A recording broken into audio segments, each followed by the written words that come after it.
what's next. We've played the game, built the legends, carried the weight. But this is different. This is where the game leaves the ground. No limits, no ceiling.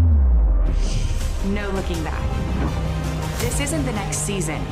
This is the next frontier.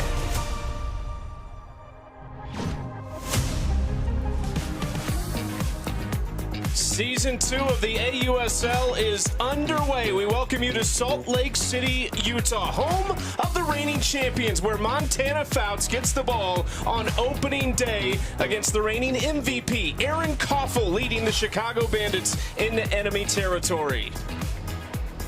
A little bit different look for the AUSL in year 2. The teams have increased. 2 more of them. The Oklahoma City Spark and the Portland Cascade join, bringing our total to 6. There are more games. Each team plays 25.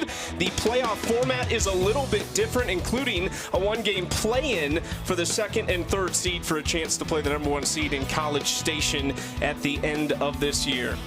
In the booth, we could not be more excited. Alongside Amanda Scarborough, I'm Chucky Kemp. After a wildly successful year 1 in the AUSL, we are here. There are more teams. There are home sites with these fans that are ready to cheer on their teams. There's just one word about our sport and about AUSL right now, and it's momentum. Last season was absolutely epic for the first season ever for AUSL. I mean, we had 4 teams, we added 2, and we have even more momentum for the Women's College World Series and the college game. The sport is just at an all-time high. I'm so excited to get it going today. You know what else we have? A lot more stars because of this unbelievable senior class that we just watched wrap up their careers days ago. We'll see plenty of them in this game. This senior class was star-studded. We saw them have terrific senior seasons, terrific careers, and we're going to see 3 of them play in this game. A couple of them from UCLA, Jordan Woolry and Taylor Tinsley. They're going to be inactive. They are not here yet, but they are signed. Jocelyn Erickson, Akbayani, and Kern are all in the starting lineup for the Bandits today. So going to rely a lot on these rookies, as every team in the AUSL is going to, and I think they're going to fit right on in.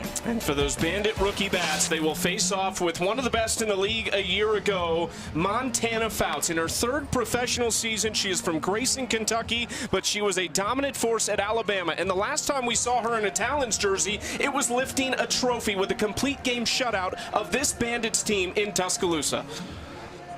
Montana Fouts is a veteran at this point. She has the championship experience. They won it all, and she was a large part of that. This Talons pitching staff is stout. It's not just the reigning MVP, it's the reigning home run leader in Morgan Circle. She had 9 of them last year. She is a longtime veteran, now a coach at her alma mater, Marshall, and she will lead things off for what was the best offense in the league a year ago for the then Bandits, now Chicago Bandits. First pitch of the year is outside, ball 1 from Montana Fouts, so Zirkle will lead things off, and it's not necessarily the power that her general manager, Jenny Dalton-Hill, wants to see. She said she'll take it, but she really wants her to be a table setter for this team. If there was one team who you could have picked their market with extreme confidence, it was the Bandits, who will be located in Chicago. That was a team reborn from the former professional league, the NPF, when they were the Chicago Bandits, and the AUSL was not shy about saying that this team was an ode to them. So the Chicago Bandits are back, but they start the season on the road in Utah. Zirkle swinging, that hops up on Hannah Flippin and gets away from last year's Defensive Player of the Year. Zirkle is aboard.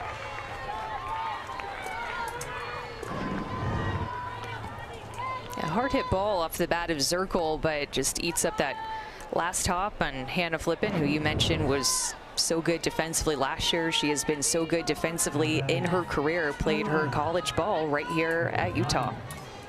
One of these 2 teams trying to join the Oklahoma City Spark or the Carolina Blaze, and the Carolina Blaze, I should say, as the winners on opening day of this 2026 season, as we get a look at one of the 3 Bandit rookies, Ilana Agbayani. Just finished up her career as an Oklahoma Sooner, but started her career not far from here in Provo, Utah at BYU. This is her first professional at bat.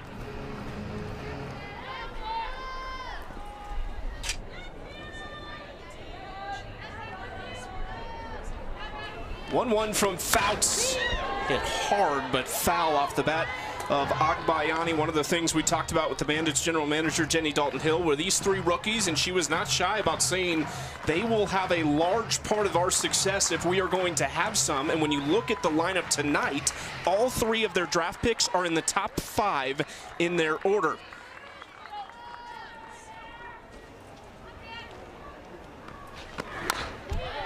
Again, Agbayani fouling off that pitch from Fouts. Yeah, and Fouts is going to throw with some good velocity in the upper 60s, can really touch 70 miles an hour. Curveball, rise ball, and drop ball are going to be the 3 pitches that she mostly relies on. And still in the works is an off-speed pitch for her. She continues to try to improve that pitch, to add it to her toolbox.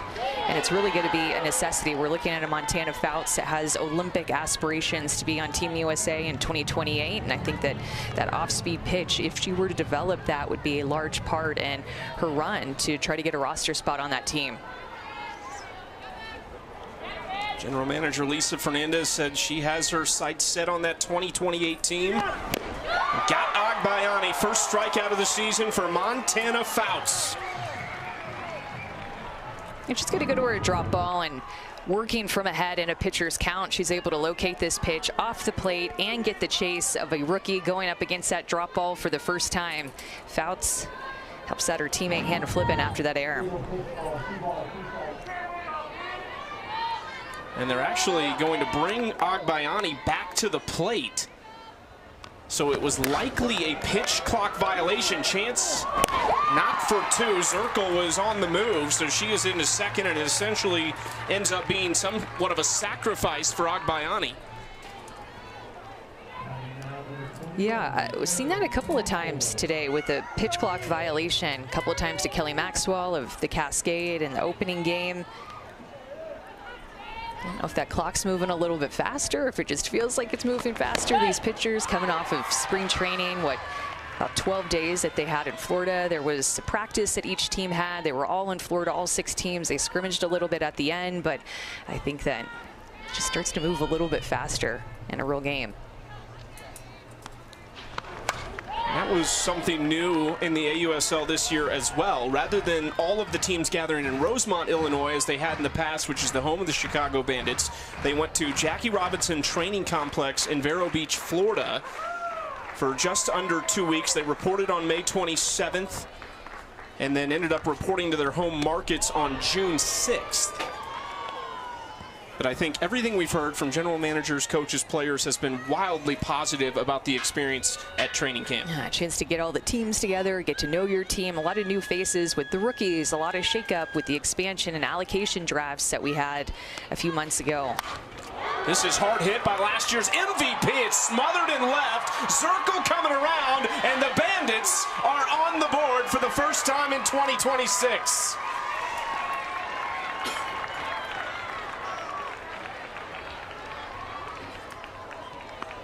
Erin Koffel has just been so good, especially with runners in scoring position, and an RBI producer when she has the opportunity. Great layout by Andrews. I thought she had a chance, but it does hit the ground. She traps it, and a very good read by Zirkle to be able to score and not hold up at second base to wait to see if Andrews was going to catch that. That's a veteran base running move, to notice that Andrews was far enough away that even though she has good range, that she could still see that ball down and score from second base and not hold up.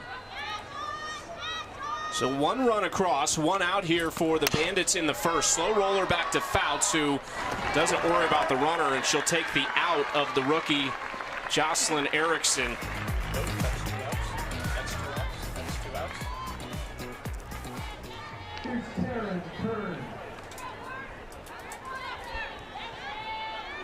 So rookie number 3 coming up for the Bandits here in the first. This is the Stanford star Taryn Kern with her first pro at bat, who takes strike 1. She is reunited with her first collegiate head coach, the new Bandits head coach Shonda Stanton, who Kern played for 1 year, a freshman season, when she was the Big Ten freshman and player of the year, before spending the last 3 at Stanford, and ropes this into center field. It is down for extra bases. Welcome to the pros to Taryn Kern.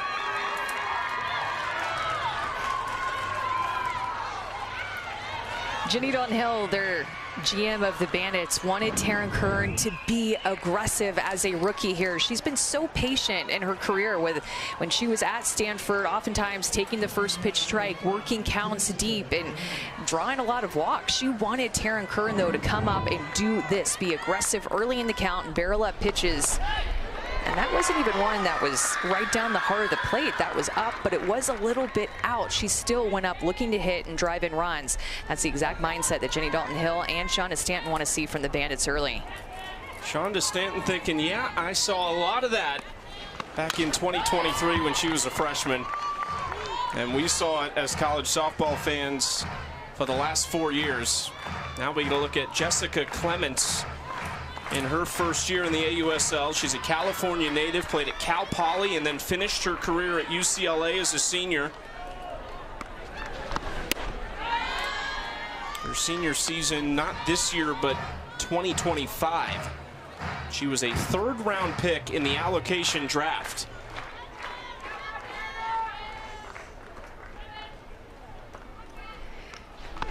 And one thing to note about this field that we'll talk about later, because I didn't realize there's 2 strikes and it's a foul strikeout. My bad.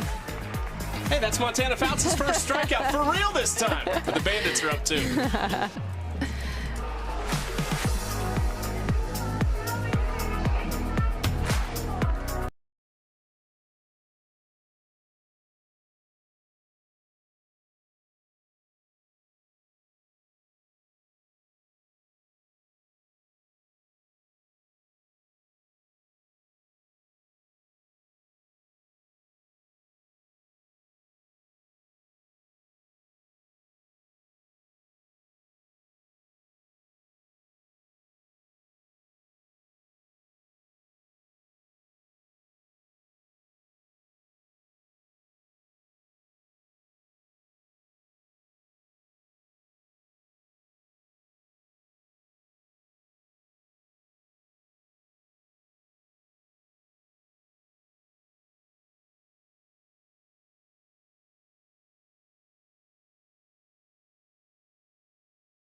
Chicago couldn't have asked for a much better start. 2-0, they lead Utah as we head to the bottom of the first on opening day, the 3rd game of the night in the AUSL. We're going to look at a 6th-year pro, Amber Pfizer, who was not a part of the AUSL last year, but comes back this year. She is out of the reserve athlete pool, so she's taking the place of one of the Bandit pitchers that are missing right now. This is a big-time arm who played her college ball at Minnesota, was a first-team All-American, and helped them to the Women's College World Series back in 2019. Yeah, I love that Amber Pfizer is getting a chance to be a part of the AUSL. She is a gritty, competitive pitcher in the circle. She's going to spin a lot of different variations of her curveball, an off-speed curveball, a regular curveball, a backdoor curveball, and we'll also mix in a rise and a fastball too. But getting the start on opening day, Fouts versus Pfizer, gotta love it.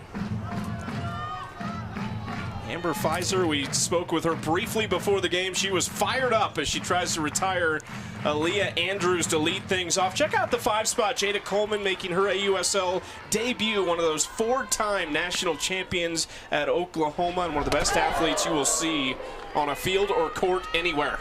So many great additions, new faces, and with rookies or players that have never played in the AUSL before, or with the Athletes Unlimited before. So many great pickups, so much talent. Aaliyah Andrews spent last year with the Blaze, hit .340 in 19 games played. Grounds this back to Pfizer, who jumps up to make the play. 1 out.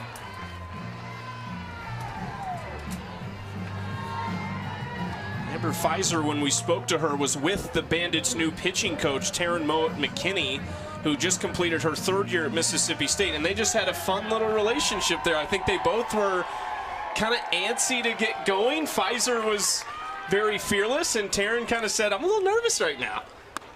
It's just that opening day nerves and butterflies, and you have that even when it's the same team that you've been a part of year after year. Nevertheless, being new to a league, new to a team, in front of big crowds, you know you're going to have a nationally televised game. I mean, everything about AUSL brings that energy and that nervousness in you because it means something. It's big. These players and these coaches know it, and it's an honor to get to be a part of it. And I think that you see that from all the players on opening day. 2-0 count to Hannah Flippen, who takes the strike.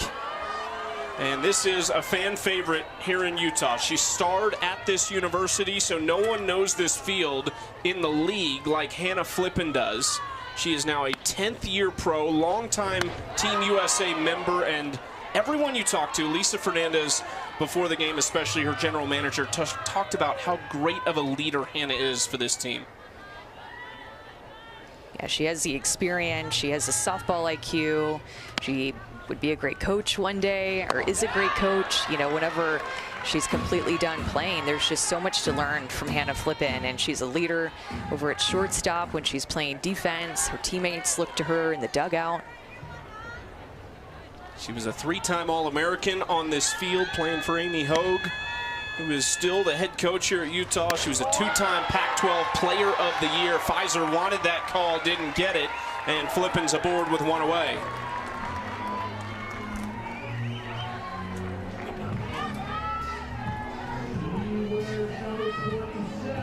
Hannah actually got on the mic pregame and kind of gave a little rally speech to this crowd who was very into it. They love Hannah Flippen here in Salt Lake City.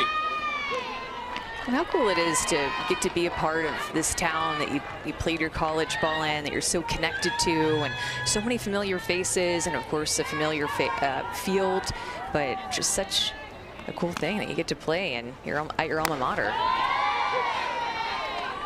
Savannah Jaquish is slotted into the 3-hole for the Talons. And remember, when those 2 new teams entered the league, teams like the Bandits and the Talons, who were so successful a year ago, lost some of their best players. They were only able to protect 5 on their roster in the expansion draft.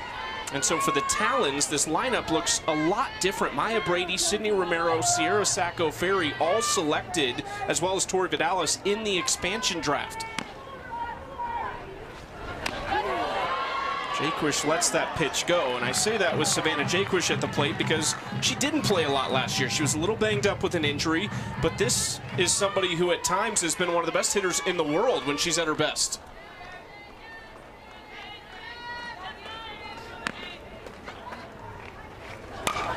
Yeah, and Lisa Fernandez, the GM of the Talons, is really excited about the potential of what this year is going to look like for Savannah Jaquish. I mean, when we were talking to her, she just casually slipped it in that she felt like Jaquish is going to have a great year this year. And I was like, hold on, what?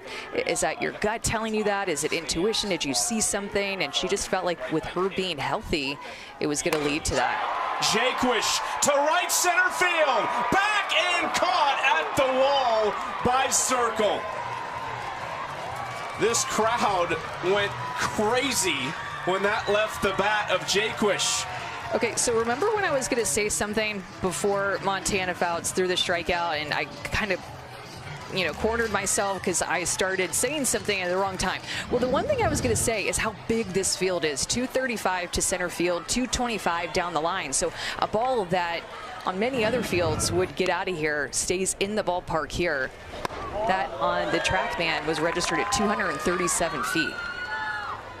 I think one thing that will be telling at the end of the season, statistically, this is likely to be a team that is top 2 in doubles and probably in the bottom half in home runs because of those dimensions.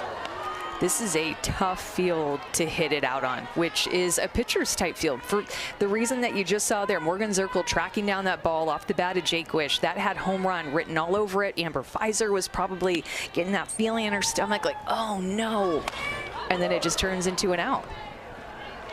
And then in comparison to Carolina Blaze in their home field at Duke, it's 190 down the line. So more of a hitter-friendly ballpark there.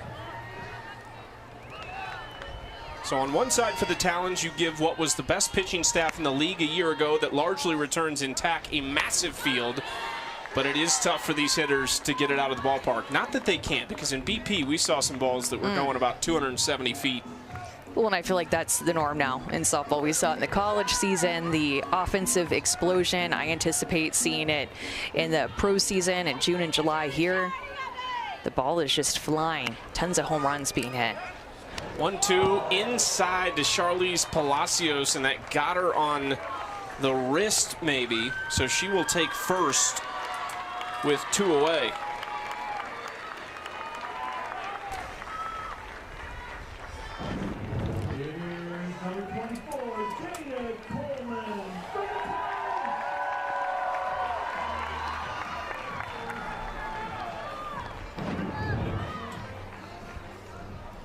Still kind of holding her forearm where that hit her.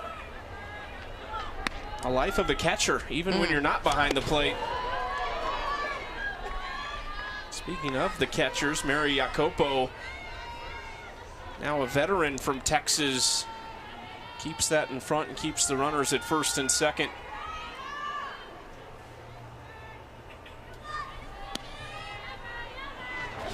This is Jada Coleman at the plate, who takes a strike, just an absolute superstar from Oklahoma, one of many. She was a first-round pick in the allocation draft, and it was somewhat of a no-brainer because they had just lost their center fielder, Maya Brady, with the first pick in the expansion draft to the Oklahoma City Spark, who, by the way, hit a grand slam tonight in her debut for that team. Jada Coleman is just electric. She is an athlete. She covers a lot of ground. She flies down the line. And she can hit with a lot of power. I mean, Jada Coleman is a 5-tool player. And the fact that we have her now in AUSL and get a chance to watch her play, she is an absolute star. On the World Games team for Team USA last year that won gold. And Coleman thought she was on first. She returns, and it is a full count. And Talons head coach Cindy Ball Malone immediately comes out of the dugout. And I don't think it was necessarily to argue the call. I think it was to give her batter a chance to settle down a little bit. You'll notice that the strike zone seems to be a little bit wider in AUSL than what you notice just coming off of watching the Women's College World Series or watching any game in the regular season. You'll notice that the strike zone will seem a little bit larger, and it's something that these hitters have to adjust to. Hard hit right side, smothered by Kern at first, and she steps on the bag. So it's a clean first inning for Amber Pfizer, and it's the Bandits on the road with the lead.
The AUSL is sponsored by Sephora, the exclusive beauty partner of the AUSL.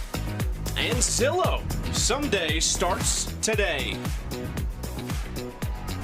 So it's a special day on opening day, even more special when you're debuting in your new home here in Salt Lake City for the reigning champion Utah Talons, who got their banner put up on the left field wall. Special moment for these fans to have the reigning champions in town now. I love that we start out with a little rematch situation going on here. I mean, last year, the Bandits started out so strong, and they quickly went out to first place. They were crushing the ball. Last year, as an entire season, the Bandits was the #1 offense in the league, but they started out that way. I mean, they had a quick start. Jaquish on the line, bounces it across to first, one out to retire Mary Jacopo. To your point, Amanda, they started 9-2, but finished the regular season 6-7, and then lost to the Talons in the championship in just 2 games. And the Talons seemed to be a team that got better as we went on. They kind of had 2 different trajectories over the course of the season, and the Talons were just peaking at the right time, especially with their pitching staff, with Georgina Korick and Montana Fouts and Megan Framo, a 3-headed monster that they still have on their pitching staff that they kept together. I mean, those 3 on their own are just so tough to beat. Not to mention they added Dallas Escobedo McGee, who was a superstar in her time at Arizona State, longtime pro, and then Taylor Tinsley, who we all just were enamored with in the postseason, throwing every pitch for UCLA from supers to the end of the year in the Women's College World Series. And we were in Tuscaloosa. Montana Fouts would get the ball. She just had a different energy pitching at her former alma mater field where she got to play so many games on. I mean, it was just unbelievable how the Talons took over in that finals, and Montana just hit a new level. And I mean, all these players are competitive and they're gamers, but we saw right in front of us Montana Fouts hit a new level with the championship on the line and helped him win it. Like Montana Fouts, when she enters the city limits of Tuscaloosa, her powers increase by about 75%. That is smothered by Ellis, but it bounces into foul territory. And Sammy Williams, the 6th-year pro out of Iowa State, is aboard with 1 out in the second. And that is a hard hit off the bat of Sammy Williams. 76 miles per hour. 65 miles an hour would be considered a hard hit. So that's 76. You're playing 60 feet away, right at first base where Bri Ellis was positioned. And that'll go down as a hit, eh? There's a couple that I probably would write down as errors that are being given hits. So that's going to be a hit. You're a pitcher. You did both, to your credit, but you're a pitcher at heart. I think that play needs to be made. Let's hit right to her. It was hard to hit, but hit right to her. 1-1 count now to Bella Dayton in the 9 spot for the Chicago Bandits. Dayton wasn't the day 1 starter for the Bandits in the outfield last year, but quickly won her spot and never looked back. She swings through that. There is some serious heat from Montana Fouts coming through at 71 miles per hour. Yeah, she's throwing with good velocity and oftentimes working from ahead. I feel like I've looked up a lot and there's been a lot of 1-2 counts. 5 of the 6 batters she faced in the first inning saw first pitch strikes. Off the end of the bat from Dayton, Jaquish off balance. Dayton has too much speed, and that will likely go as an infield single. Well, that's something to know about this Bandits team, and we saw this last year, is that not only could they hit the long ball and drive in a lot of runs with their power, but they had a lot of speed too, and this is a prime example of this. Bella Dayton just motoring down the line as Jaquish had to move so far across the field that as she was moving across the field, Bella Dayton was getting down the line. That type of roster fits their head coach, Shonda Stanton, who is still the head coach at Indiana, just completed her 9th year there. She's turned them into a power in the Big Ten and a perennial postseason team. But if there's one thing Indiana wants to do, they want to run. They are going to be top 10 in the country in stolen bases every year. And it'll be interesting to see what she does with the Bandits team, who led the league last year in stolen bases and have a lot of that speed and maybe a little bit more this year. I just love that they steal bases and their team name is the Bandits. I mean, that it just goes together. We wouldn't have it any other way, right?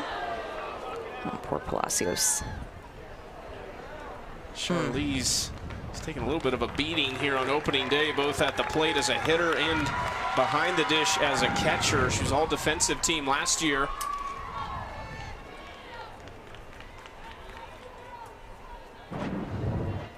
Fortunately, it did get the leg guard.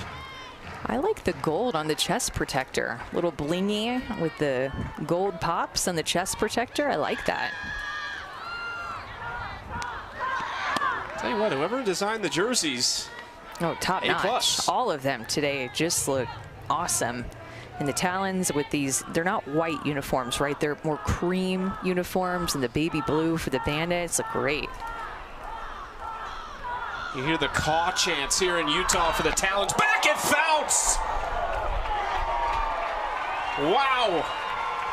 And you hear the appreciation from the home crowd for Montana Fouts, taking that away from Morgan Zirkle. Yeah, the Bandits have been on time with Montana Fouts this first time through, and this is a second look that Zirkle is going to have against her. That pitch was right down the heart of the plate, and she shot it right back up the middle of the field. That was hit so hard. She reacted so quickly that it knocked her mask off, but got her glove up, got an important out, and important protection of herself, too, after she released the pitch.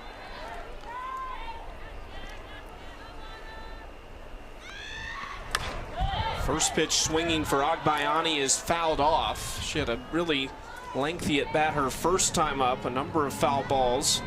What's it tell you, though, about if you're calling pitches for Montana Fouts right now, how do you try to alter that? And I like to try to see her drop in that off-speed pitch that I had heard about, an off-speed drop ball that she had been working on. We haven't seen it yet. Maybe we'll see it this second time through.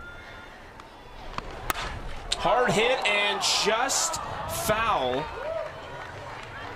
I think you're seeing her too with a lot of these lefties that the Bandits are bringing up to the plate. There's only 3 right-handed hitters in the Bandits starting lineup today, so a lot of lefties are going up against Fouts, and you can tell she likes to lean on her arm side. So throwing her drop there, a backdoor curveball, a rise ball on that side of the plate. 0-2. That misses down and away. An off-speed pitch though, going from 71 to 66, even that 5-mile-an-hour difference can be a difference maker and in at bat. And just to show that pitch to the Bandits is going to put it in the back of their heads. Agbayani fouled that off her leg to stay alive in the 1-2 count. Nice at bats against her this first time through. They already had 5 hits on the board. That Zirkle line drive could have been another one. They've been seeing her well. You mentioned the heavy left-hand lineup. The Talons do not have a lefty on staff.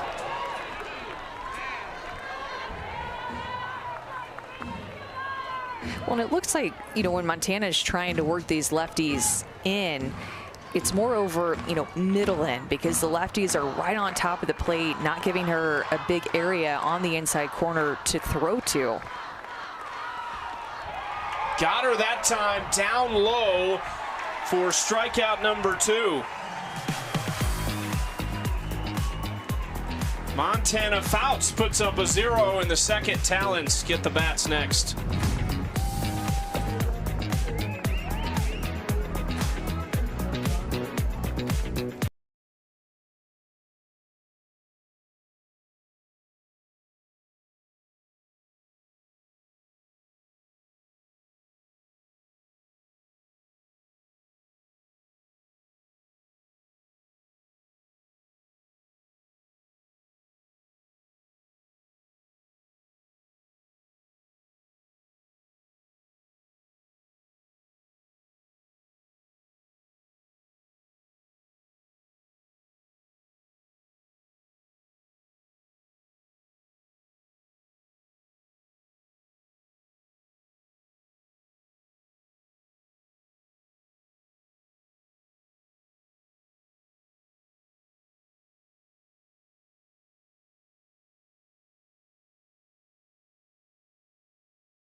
2-0. Bandits got 2 in the first, nothing in the second, though. So the Talons trying to crack the scoreboard for their day one starter, who's talking to her head coach, Cindy Ball-Malone. That is Montana Fouts.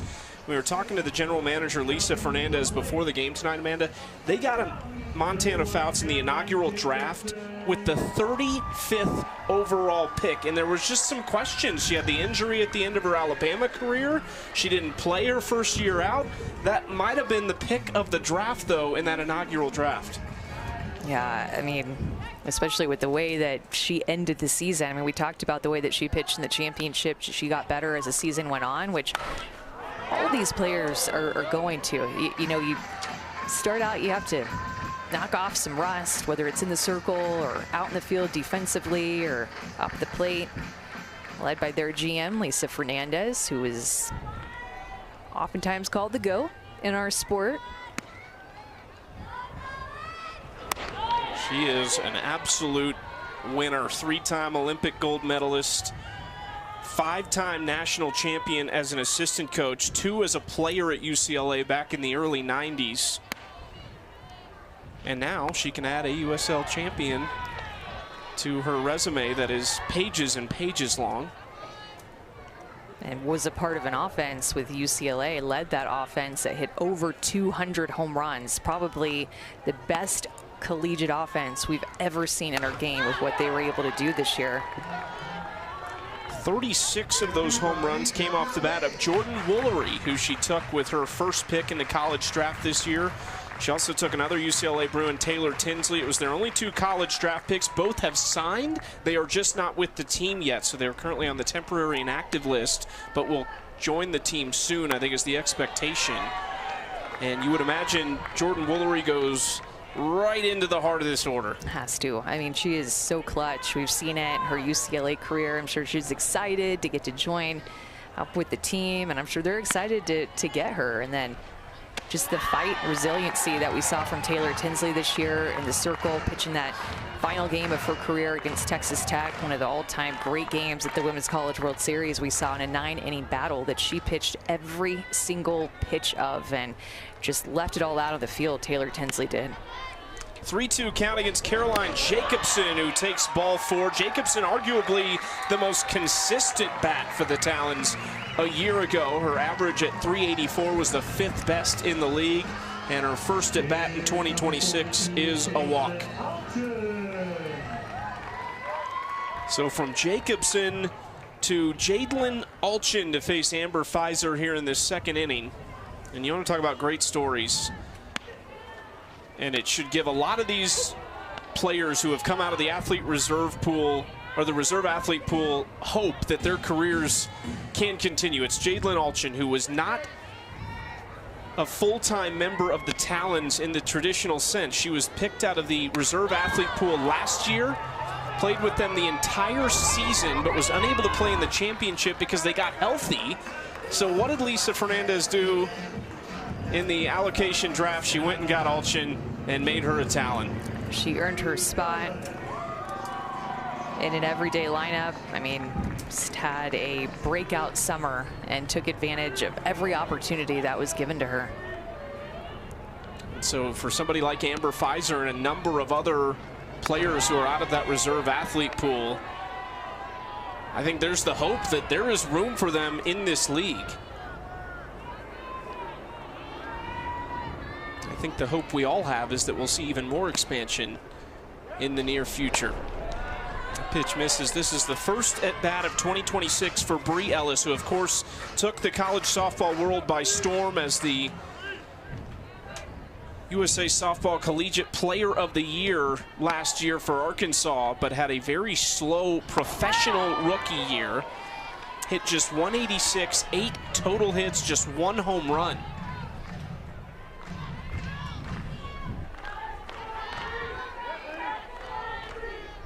Second-year pro out of Houston, Texas. Crushes it! Center field! Bree Ellis is back!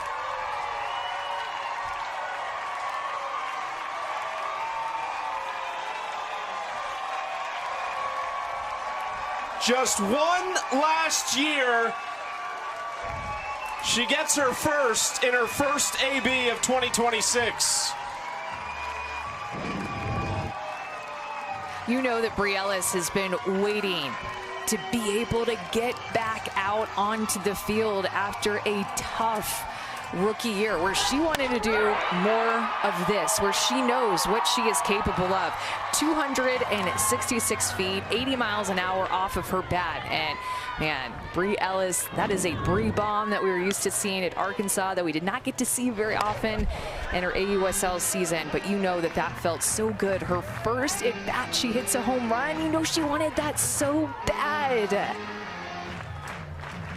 26 of them as a senior at Arkansas. She was a first-team All-American, USA Softball Collegiate Player of the Year. But it just didn't come easy in the pro ranks for her.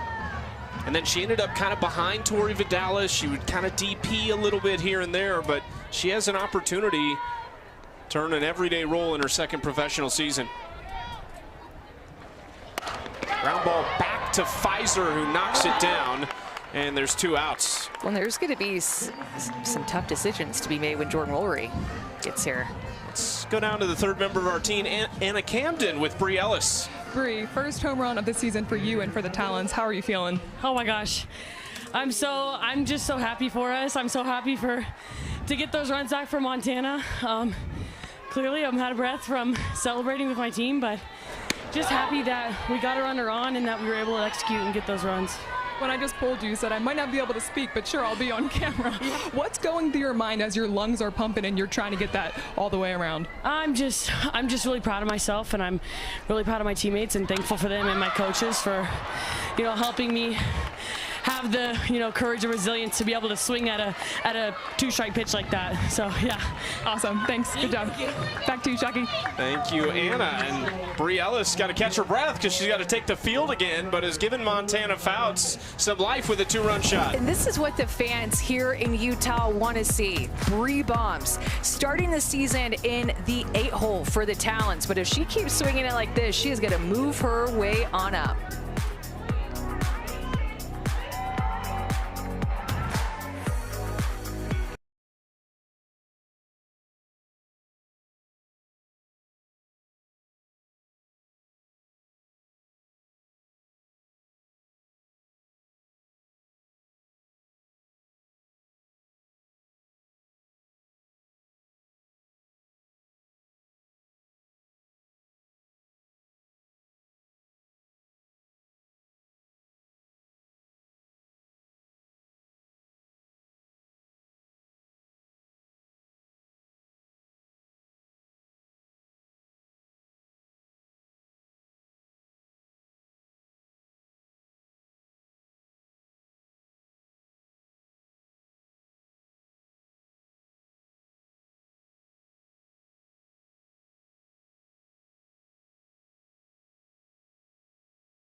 Welcome back to Salt Lake City. It's opening day, and we've got the Talons and the Bandits facing off. Athletes dream their entire life of making it to this level. And across the country this week, we've got talented rookies making their professional debut, and that includes the Bandits' first-round pick, Jocelyn Erickson. She said the moment she received that golden ticket and secured her spot in the draft represented the sacrifice, the ups and downs that it took to get to this spot. And she said it didn't even feel real until she was practicing with Erin Koffel, who actually coached her at Florida. And now the two are back on the field together, not as coach and player, but as teammates. Erin Koffel, who spent the last couple of years at Florida as a grad manager under Tim Waldron, of course, got a great look at Jocelyn Erickson when she was there, as well as Kenley Cahalan, who we'll see for the Portland Cascade. There's so many great connections, though, in the league, as Anna just pointed out.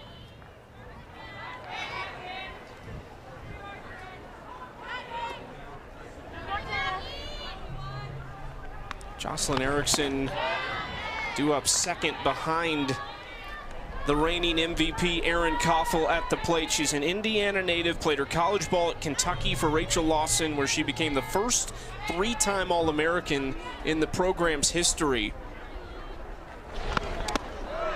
Takes that inside 3-1 count. And getting to see, Erin Koffel probably practice with Tim Walton and take some reps on her own, and just probably be in the ear of Erin Koffel on Florida road trips, and just, whenever she possibly could. Just what a luxury to be able for Jocelyn Erickson to have Erin Koffel hang around the Florida team and contribute to their team and their success. They had a great season, and to be able to pick her brain a little bit. And reigning MVP, you're going to be right next to, able to learn from. And I know that Erin Koffel raves about being able to learn from Tim Walton, as well as Jocelyn Erickson did, the head coach of the Florida Gators. Koffel chopper, gonna try and beat this out. Jaquist charging, and they just got Koffel at first. Savannah Jaquist has been busy at third base on a couple of those long runs. And the thing to remember about Savannah Jaquist is that she can also catch.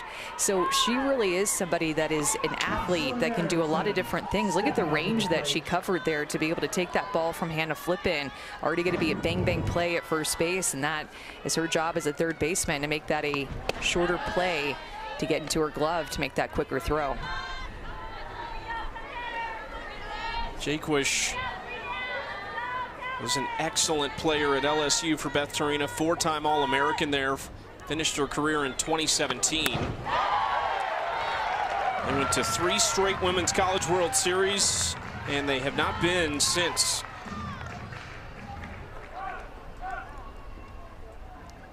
This is Jocelyn Erickson in a 1-1 count. Native of Phoenix, Arizona, started her career at Oklahoma, but played the last 3 in Gainesville for Tim Walton at Florida.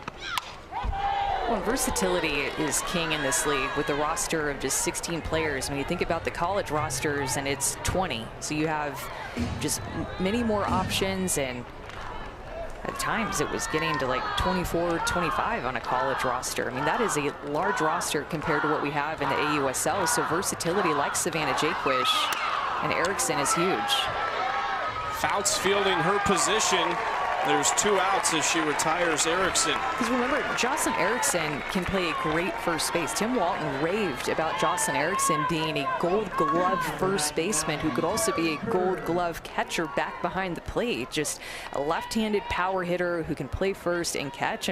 She is a rarity with what she's able to bring to a team.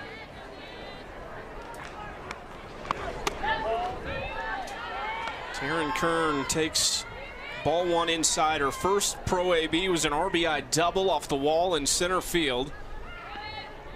Kind of a unique stance all over the plate, just challenging pitchers. 2-0.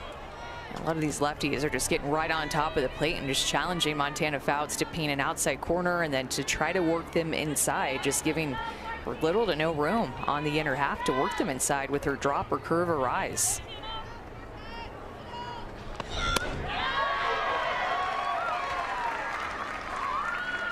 And that a backdoor curveball will come to a left-handed hitter, start in the right-handed batter's box, and then cut back across the outside corner to a lefty. That's the pitch that she just threw there. And again, back-to-back pitches to Kern. Good command of that pitch. You see her gathering herself here as that foul ball was hit off, took a long walk to the back of the circle, looked to the outfield. You could tell probably trying to catch her breath, think about what she wants to throw in this important 2-2 count. Took a little off that to 66, but runs it outside for ball 3. Deep breath from Kern. Nobody on, 2 outs in the third. The 2 runs for the Bandits came in the first inning. Kern in the air to shallow left. Aaliyah Andrews coming in. Flippin lets her have it. Good communication in the outfield for last year's best defense. Another 0 for Montana Fouts. Coming up next, we'll go amid the action and talk to Morgan Zirkle live in center field.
Tie ball game going to the top of the third here in Salt Lake City. The Utah Talons opening their home slate in their new ballpark, Dumke Family Stadium, the home of the Utah Utes. There is Morgan Zirkle out in center field, a native of Milton, West Virginia, played her college ball at Marshall, where she is now the head coach. Just finished up her third year as head coach there, and we are joined by Morgan live in the field. Awesome moment today, of course, Morgan, year 2 of the AUSL opening day. You had a fantastic season a year ago. Let's just start, though, with the excitement on the player side. Do you guys feel everything I think we are feeling as fans about this year? Absolutely. It's growing. As part of the PEC, I get a little bit of a look at how much it's growing and the decisions we're able to be a part of. And it's really exciting. It's some elite softball and a great product, so we're excited to give it to more fans. Morgan, when you were, thinking about this next season and maybe thinking about it while you guys were still playing, or maybe you didn't think about it until you guys were done playing at Marshall and your postseason ended, what were you looking forward to the most? Like, what was most exciting to you when you thought about coming into this season? I think just in year 2, you think year 1's kind of a fairy tale, and year 2 it kind of sets in that this is real, this is pro softball and what it's going to be from here on out, which is so awesome. So been visualizing my first at bat since it ended last year, and excited to be here.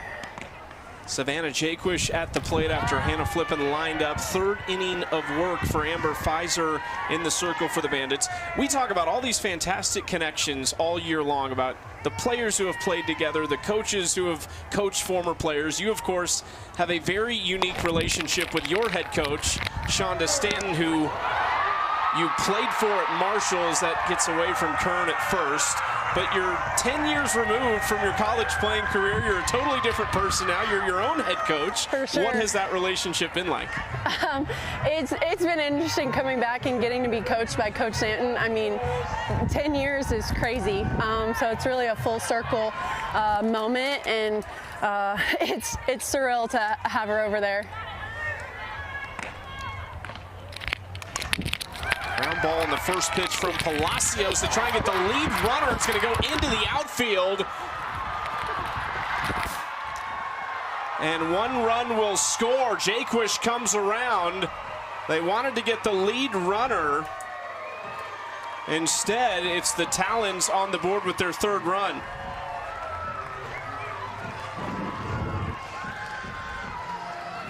You could tell Sammy Williams just a little hesitant, not very sure of her throw. Back-to-back errors made by Sammy Williams over at third base. And after you make that first one, oftentimes the ball is going to find you again. And it did challenge her to make an even trickier throw to second base than the first throw that she made when Savannah Jaquish was up.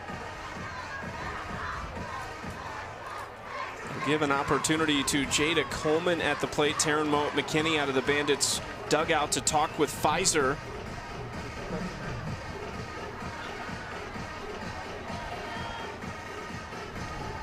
So Morgan, I guess back to the question about Shonda. Are you as easy to convince when she's coaching you up, or do you have some pushback now as your own head coach? I'm definitely a little more outspoken, and I'm sure she told you that, so. No, she did not tell us that. That was just thinking about like what the change of, relationship and dynamic would be. Back! Deep to right center field, and caught a really nice grab in right field by Clements. The run scores, but it saves extra bases from Coleman. Okay, that was actually something I was going to ask you about, and there's 2 outs, which we could get the next one very quick as a heads up for you. But with how big this field is and you playing center field, what are the keys to you to be able to play in this big outfield and help out your corner outies? Yeah, we talked about not getting beat in front with the people that we need to get beat in front in, because it is so big. You can run back forever. So we've had a few catches close to the ball already. But the ball also hangs, the wind's kind of blowing weird, so we have a good fast outfield and we'll use that to our advantage. Caroline Jacobson at the plate with 2 outs. Morgan, we appreciate the time as always. I'm sure we'll talk to you more this year, but good luck. Thank you. Thanks, Morgan. She is a superstar, and it's really incredible when you talk about when do these athletes hit their prime. Morgan Zirkle has passed the 30-year mark in her life, and she is probably playing the best softball of her life, which is scary. And just had to run a couple of, 60-yard sprints to right center field to track down an errant throw, and then to track down a sacrifice fly to communicate to Jessica Clements out there in right field. So even though Clements caught that ball, Morgan Zirkle, a big job that she has is letting her know you have room, and you trust your center fielder too when you're Jessica Clements, and you have a veteran like Morgan Zirkle leading your way, giving you direction to be able to know that you have room and make that out. There's also sun that they're battling in the outfield right now that's starting to subside now. Clements is the only one in the outfield at this point in the game that is battling it a little.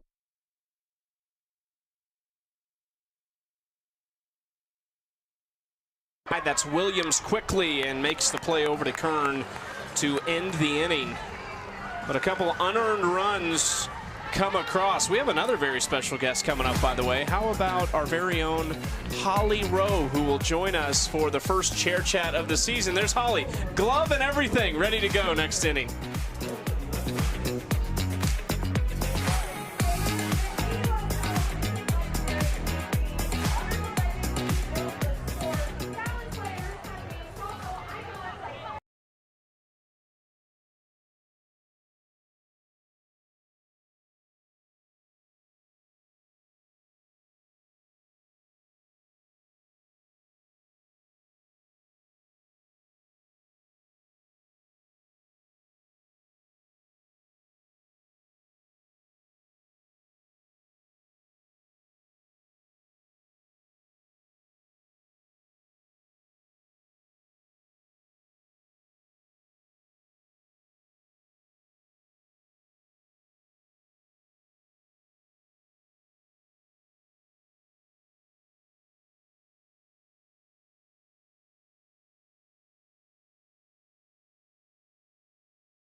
We have a very special guest in the ballpark tonight, Holly Rowe. This is pregame, talking with some players, and of course, throwing out the first pitch. I think that bounced in there for a strike in my book. Too. And Charlize Palacios framed it up well. We are joined by Holly Rowe right now. Our first chair chat of the year, and of course it has to be Holly. I just have to ask you, you were here last year, you saw it, but it's different this year. These teams have home markets. The momentum has continued into year 2 with the AUSL. You've seen the growth of this sport. What stands out most to you? Yeah, it's really exciting. So pre-game I got to talk with Hannah Flippin, who was an All-American for Utah, got her team to the Women's College World Series, and I got to say, did you ever imagine you'd be playing pro softball back here in Utah? And she said, I didn't imagine it, and here's what we've built. They came here on one of the barnstorming tour stops last year, and it was such a hit, 2 sold-out games, that now they've made it one of the permanent 6 homes. So it's pretty cool, and as you can see, this is one of the most beautiful ballparks in America, and it's gorgeous. Yeah, it is gorgeous. I had never called a game here before, and it just mountains behind us, mountains in front of us. It's just absolutely stunning. But Holly, you mentioned the Women's College World Series, and the ratings came out, and it was just rating after rating that was sky high in softball. And why do you think that that is happening right now? Because these are incredible athletes, and I think the bigger platform that they get to play on, we're putting games on ABC, ESPN. I mean, these games tonight are on ESPN. So if you see softball and you get to see how great these women are, you will keep watching. And I always tell people, just come to one game, just tune into one game, and I promise you, you will be hooked. And I think we're seeing that. The highest rated softball game in history at the World Series this year, the highest rated World Series. And you know, it's just really exciting that people are tuning in and finding out how incredible they are. Is ball 3 outside from Fouts. It's Jessica Clements leading off the 4th inning for the Bandits. Yeah, Holly, you know, you cover a lot of different sports, and you have for many years now, men's and women's included, of course. But what is it about women's sports that holds such a special place in your heart? Well, I think these women are playing, you know, I was a softball player growing up, but I'd never had an opportunity to play at this level. And so to see women have these opportunities now, I'm just excited for the platform and that they have the opportunities. So I'm just happy to be here, and I hope we can all, you know, just keep growing the game. I know, Amanda, you have done a lot to grow the game, and I think we all have that responsibility. Oh my gosh, I have my glove. Oh, I did bring my glove, by the way. I'm ready if they hit it to me, so. You're also ready because you have season tickets this year. Yes, as soon as tickets went on sale, I bought season tickets. I have 10 season tickets, and our Joyous Foundation is also bringing people to games. So if you know anyone that's going through cancer or something, they need to get their mind off and come to the ballpark, look at our Joyous Foundation, and we'll bring you to a game and make sure that you get to experience some joy, because this is a place that gives me joy, and I want to share that with everybody.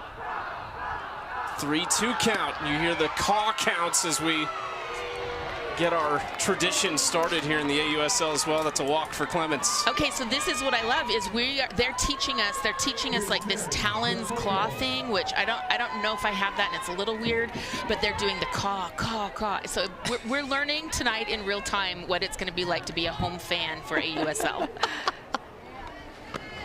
First pitch that gets through into right field. It was kind of an awkward swing from Jacopo.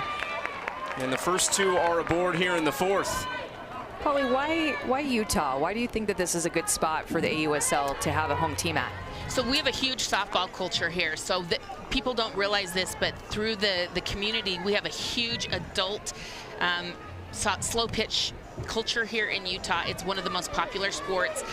Larry H. Miller, who was the original owner of the Utah Jazz, was a fast pitch guru, and so we have a lot of softball culture here. You can see it's sold out tonight. The stands are full, and I think it's just going to get better and bigger because there's a lot of people who play here and love it, and I really love seeing the stands packed tonight. Unbelievable setting here at Dumpke Family Stadium at the University of Utah. This is Sammy Williams, who's trying to lay down the bunt, but fouls it off, strike 1.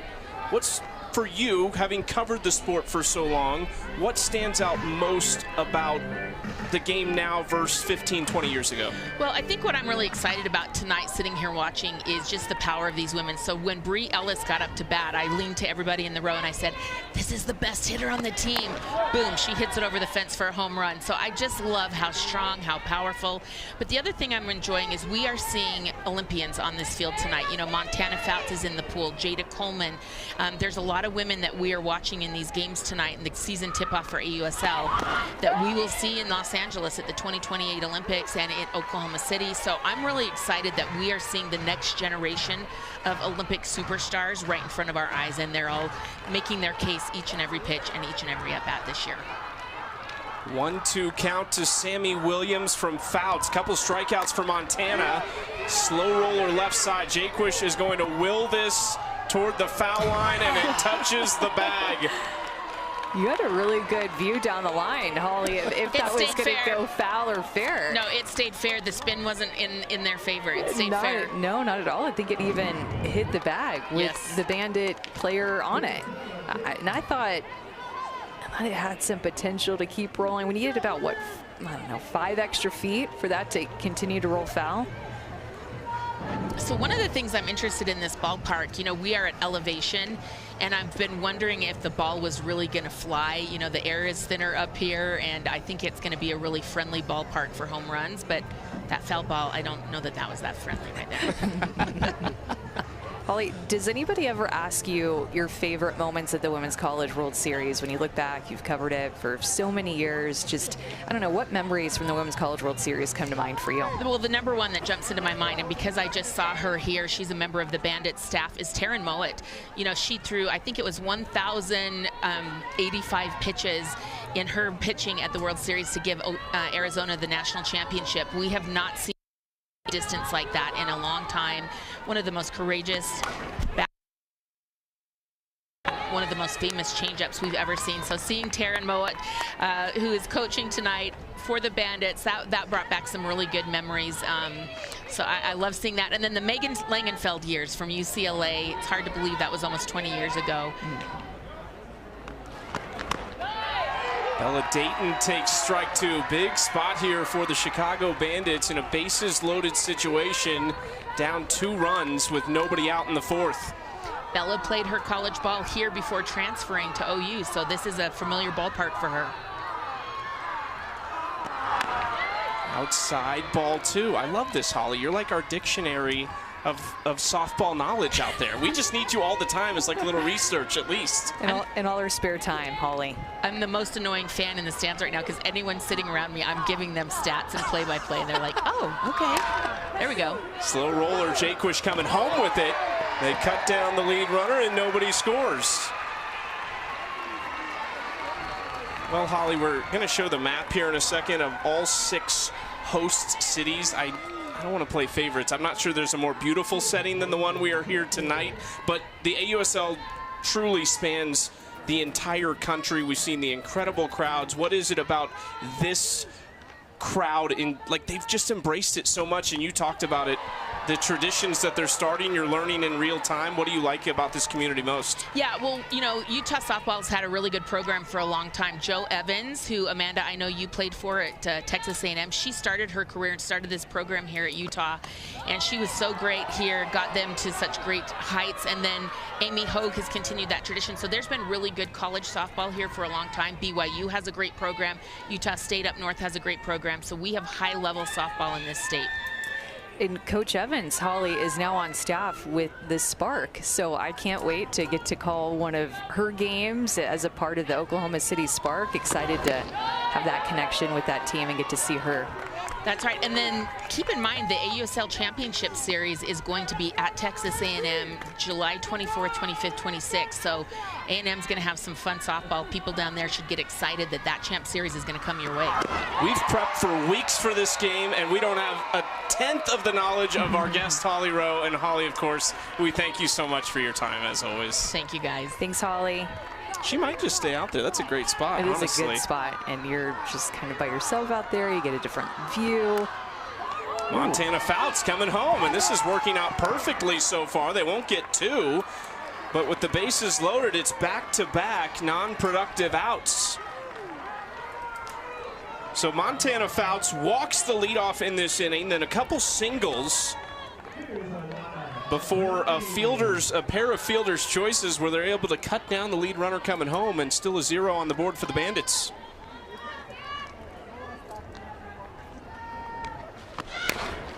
This is grounded up the middle, and stepping on second is Becker. Montana Fouts doing a little cha-cha to the danger there in the 4th, and Utah leads by 2.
This is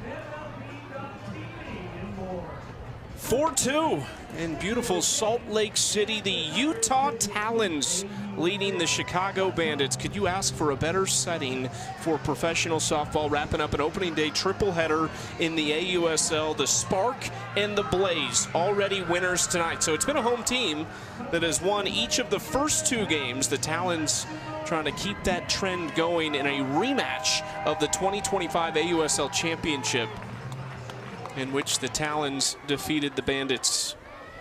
Jadlyn Alchin leads things off. It's 7-8-9 for the Talons here in the 4th against Amber Pfizer. And it's really interesting. There's 4 runs on the board for the Talons. They have 1 hit, and it was a 2-run Brie Ellis home run. I couldn't believe it when Holly got finished with their interview and we got out of the inning. I'm like, all right, let me just take another look back at the scoreboard, like gather myself. The Talons have 1 hit and the Bandits have 7. Didn't quite realize that, and because it just didn't feel that way, but they've been able to take advantage of some free passes that Pfizer has given to them, and then that Brie bomb. There's another free pass like we were just talking about. 2 hit batters and 2 walks. Don't forget, Athletes Unlimited Softball continues Thursday. Bandits Talons at 9 Eastern on ESPNU. That'll wrap up our 3-game series here in Salt Lake City.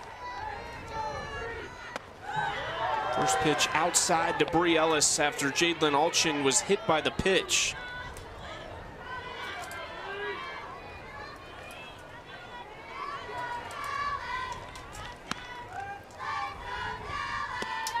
Ellis out in front of the off speed at 58 from Pfizer.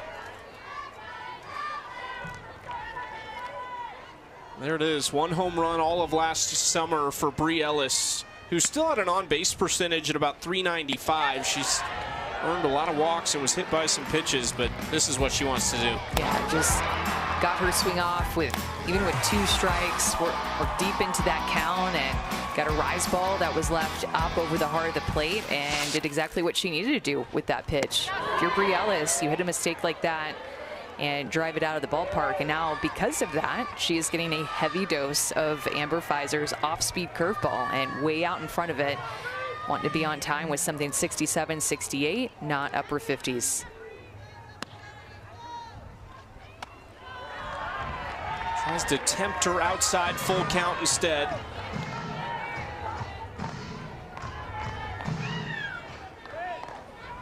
Outside of that 1 pitch to Ellis, and maybe you could argue the free passes, Pfizer's been pretty good. This is crushed, left field, back to the wall, and it pops out of the glove of Dayton. Alchin racing around from first, and it'll be an RBI double for Brie Ellis. I think she's feeling pretty good. So 2 hits for the Talons, and both have been off of the bat of Brie Ellis. And this big park is holding in several of these deep fly balls off the bat of the Talons hitters. This is a big ballpark, 225 down the lines, and it shows on the TrackMan this is hit 227, so almost had enough to get out of here. There's maybe some wind, knocking it down a little bit, keeping it inside the ballpark. Great effort by Dayton, but another extra base hit for Brie Ellis. Both hits tonight, extra bases, both with 2 strikes.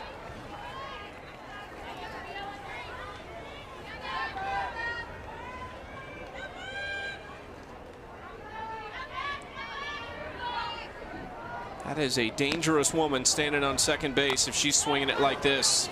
Now Rachel Becker in the 9 spot, trying to keep it going. First 2 have reached here in the 4th off of Pfizer.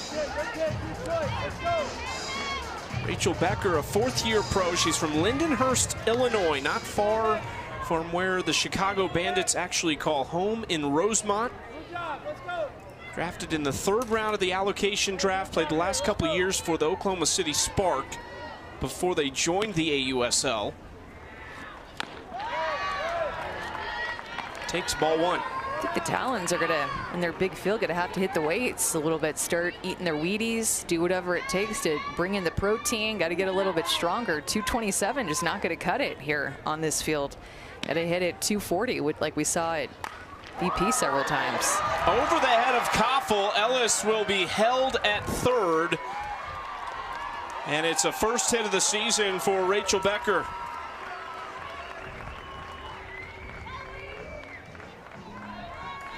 It's third time through the order now for the Talons coming up, and I think the Bandits are going to have to start to make some decisions with a potential pitching change. Bandits are missing some key pieces on their pitching staff. Lexi Kilfoyle, Kat Sandercock, and Emily Kennedy, 3 of their primary 5 arms, are all on the temporary and active list right now, finishing up their professional seasons in Japan as they get Andrews to ground out and get the runner headed to second, so there's 1 away. But you mentioned it earlier, the Bandits, one of the things that set them apart last year was they started the season 9-2, and they did that in part because they had their whole complement of players from really day one. It is a completely different story for them this year. They have 5 players on the temporary and active list.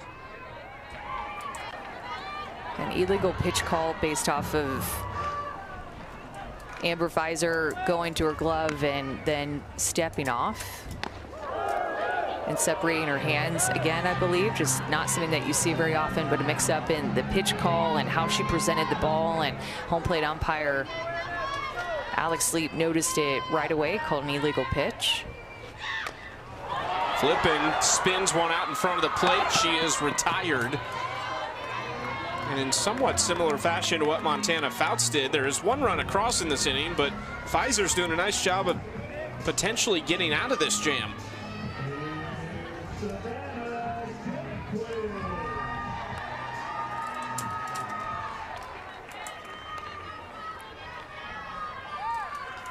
Now Savannah Jaquish, 0 for 2, but reached on an error her last time and scored.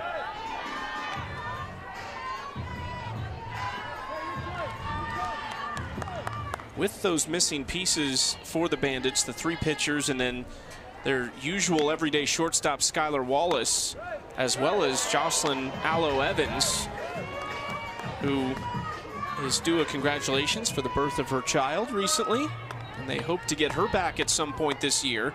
But with them, this is a team that needs to be good defensively. In support of these pitchers, as well as the fact that they are missing some powerful bats.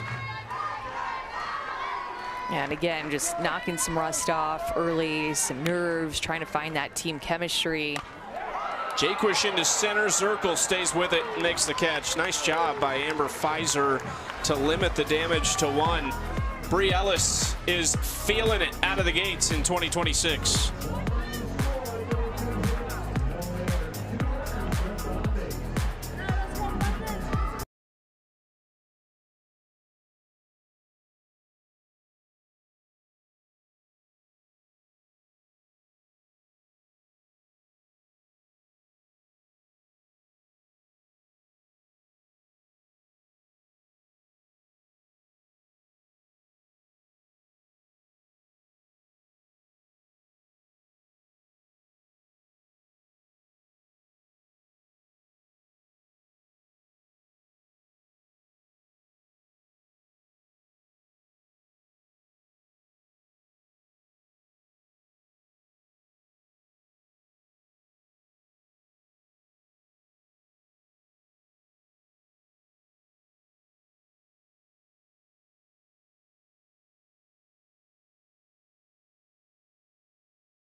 Four innings completed in Utah. Packed house here at the home of the Utes.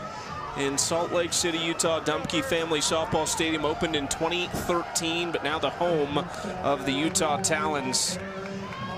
As we get set to see the heart of this Bandits order, 3, 4, and 5 due up. Aaron Koffel, Jocelyn Erickson, and Taryn Kern. And this is a lineup, Amanda, that was really, really good last year.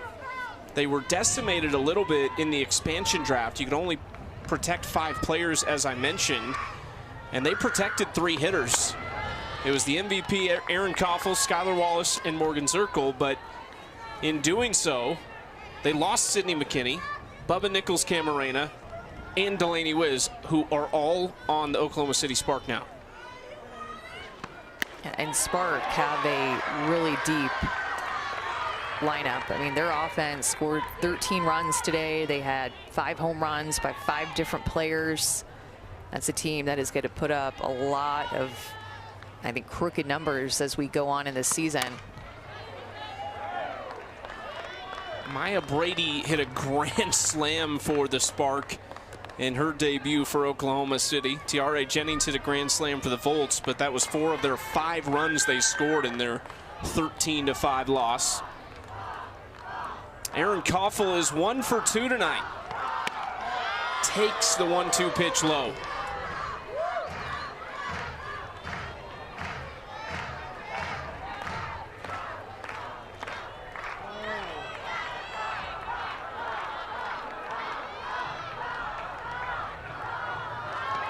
The cough thing's really catching on. Yeah. But does every home team have a strikeout thing like that? Yeah, that's a good question. We're going to find out because we're going to be everywhere. The Blaze had something today, and I'm drawing a blank on what it was, but they were doing something, and I think they've all got their traditions that they're going to have. Also got the rivalry kind of that's already being pushed with the Texas-Oklahoma side of things. Yeah, that was a big deal. A lot of the folks in Oklahoma City, kind of notable people in the area, were fired up about that. Like the pro version of a Red River rivalry type thing. That's between Texas and OU, but, you know, the Red River is in between Texas and Oklahoma. Is this a young budding rivalry here, Chicago and Utah? That's what I was about to say. These are our 6 home sites this year: Chicago, Durham, North Carolina, Portland, Oregon, Oklahoma City, Salt Lake City, and Austin, Texas.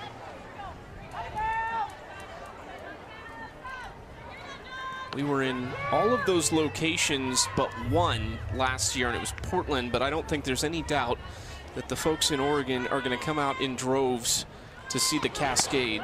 We talked to their general manager, Jamie Loprise, today, who just raved about the support they've had. She said she got to Portland and was going through TSA, and one of the TSA agents saw her jacket and commented on how much they're ready for the Cascade to get there. Said they have 2 of their favorite players. This is hit into center field for Coleman off the bat of Erickson, who's retired.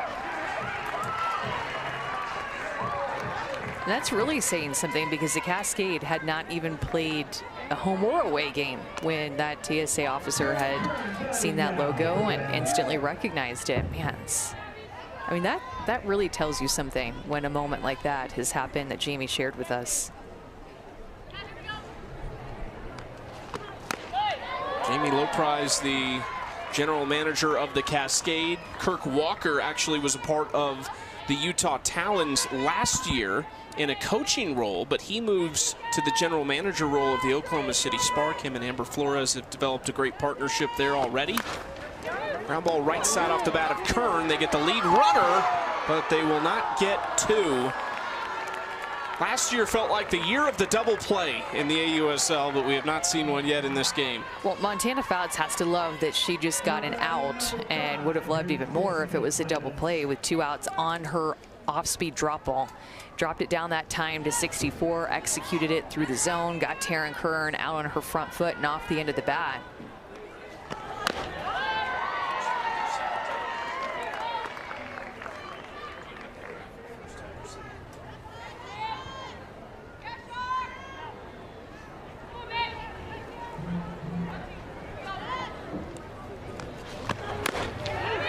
catches the outside corner to Clements, 0-2 count. First time through for the Bandits. They were 5 for 9, scored a pair of runs off Montana Fouts. This is their third time through, but they have just 2 hits in 13 at-bats in their second and third time through combined. Yeah, I think that she's done a better job of relying on her drop ball more and gotten a lot of more outs that have been on the ground, where the Bandits hitters have not been able to get the bottom half of balls and elevate them to the outfield and really square them up.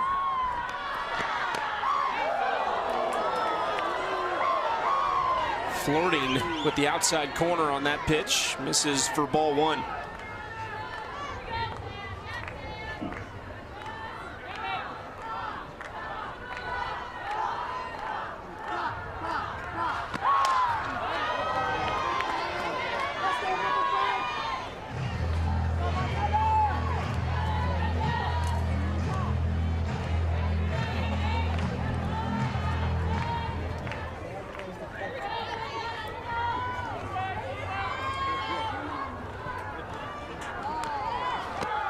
Swing and a miss.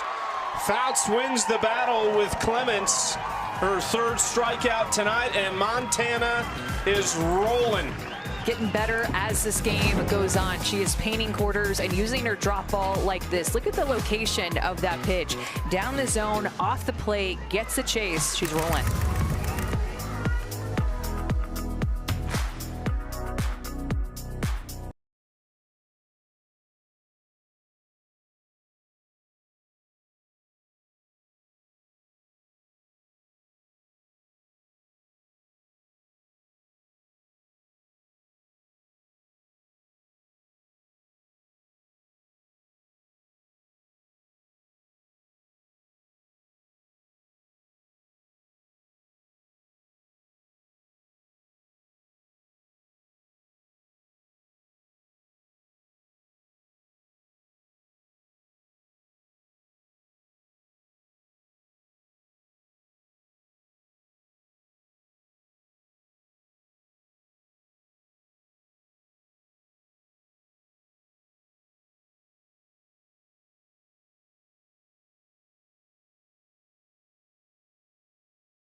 Opening day winding down, 2 games already in the books. Devin Netz, one of the big swings for the Carolina Blaze, winning their home opener earlier today over the Portland Cascade 4-1. They held teams to 1 or fewer runs just 3 times last year, so it was a great pitching performance from Alicia Ocasio and company. And then Maya Brady, who was the first pick in the expansion draft, and she hit a grand slam for her new team, the Oklahoma City Spark. Got all of that. Good crowds at all the facilities that we played in today. 2 grand slams in that game. Tiare Jennings also hit one for the Volts. How about those 2 names? Maya Brady against Tiare Jennings. Speaking of stars, here is another one who takes the circle for the first time in 2026. Odyssey Alexander Bennett. And of course, fans were introduced to Odyssey at the Women's College World Series for James Madison when they won their first 2 games. They beat Oklahoma. They beat Oklahoma State that year. She is a 6th-year pro from Boynton, Virginia, and just welcomed her daughter Halo in January of this year. She has to be just so excited to be getting back out there. We saw her pitch last summer where she was in the early pregnancy stages, so she was pitching when she was pregnant and had the baby, little Halo, in January. This is lifted to deep left field. Dayton goes back, and again, this big ballpark here in Utah keeps the ball in the yard. But you know that Odyssey Alexander Bennett has been working so hard after having halo and just the effort it has taken for her to get back out here, to get to pitch in this game on opening day, wearing that Bandits uniform. You know that she's just so pumped and is just putting in a lot of time and effort to get back out there to be the best version of herself. There's that 59-mile-per-hour off-speed pitch from Odyssey. Had a really good 2025, went 4-2, a 3.65 ERA in 30 2/3 innings pitched. It's primarily used out of the bullpen. 9 of her 12 appearances came out of the pen.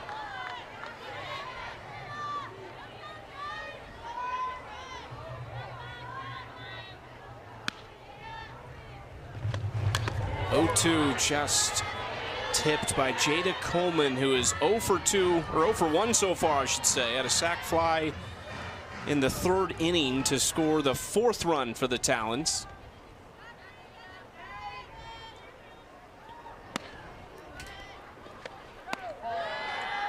High for ball 1.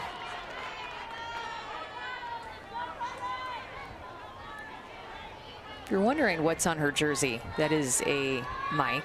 It's not a big bug or anything that's like on her jersey while she's hitting.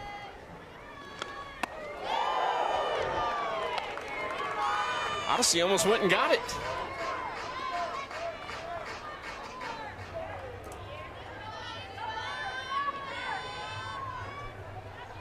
Jada Coleman was on the Oklahoma team that Odyssey beat in Oklahoma City, and then they responded to beat James Madison twice and ended up four-peating. That was the first of the four-peat. Let's go into the game with Jada Coleman.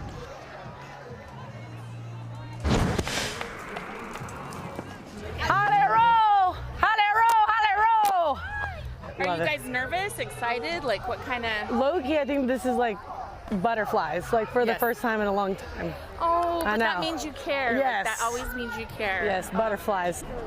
Ready, big dog? Yeah. I'm ready to go. Come on, let's go. All this ruckus. Let's just play. There was a lot of ruckus leading up to this season, you could say, in a lot of good ways, but they're ready to lace him up. Off to a good start. Jacobson into center field at Zirkle. And there's 2 outs for Odyssey. And Jada Coleman has a big personality. She has a big stick. She has a big glove. I'm telling you, I just think she is such a star. And I absolutely love that she has come and joined the AUSL. She is a big get. So much fun to watch. And can't wait to watch her play some more games. We have 2 more games in this series and then a lot more games after that that she'll play in that Talons uniform in June and July. Sometimes it's just fun to think about what if on that 2028 Olympic team, what if Jada Coleman and Maya Brady line up together side by side in the outfield, which is certainly a very real possibility from what we have seen from them over the years. Maya Brady only played a couple weeks last year. She returned from injury, and she was unbelievable for the Talons. Now a member of the Oklahoma City Spark, and that is why 24 is standing on first base. They needed somebody to fill the massive void left by Brady, so Lisa Fernandez went and got Jada Coleman. She is such a good athlete. In high school, where she is from, in Texas, in the Dallas area, she played shortstop as a left-handed fielder. Shortstop. Texas softball is like, you know, like legit, like really good. She was a left-handed shortstop. That's how athletic that Jada Coleman is and what she is capable of. I feel like if you can do that, you can do anything. Lisa Fernandez mentioned that to you. She remembered watching her in that setting as a left-handed shortstop coming out of high school. Jadlyn Alchin walks, and there is 2 on for guess who? Bree Ellis, who is having a night.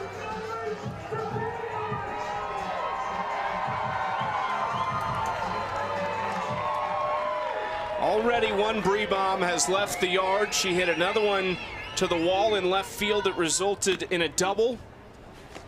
Would have been a home run in probably 98% of parks in the country.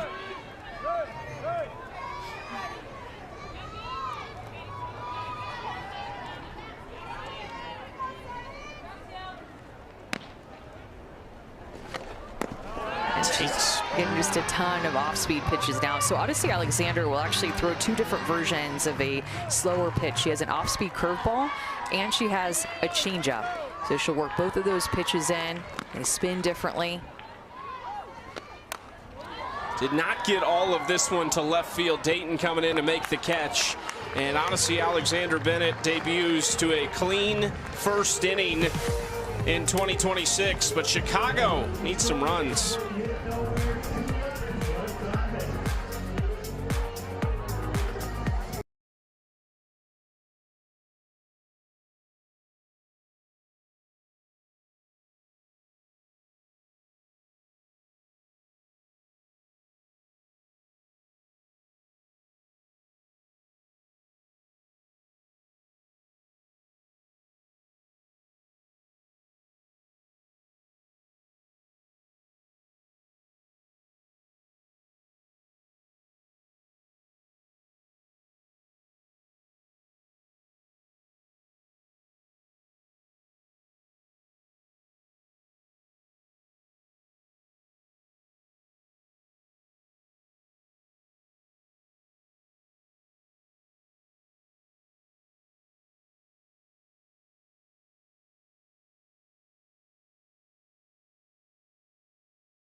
Champs having fun in their home opener here in Salt Lake City. This crowd is loving their newest professional team, the Utah Talons, who lead the Bandits 5-2 as we go to the 6th inning. This is game number 3 in the AUSL to start the 2026 season. 2 more teams, 6 home venues that we will be playing in all summer long. And off to a flying start.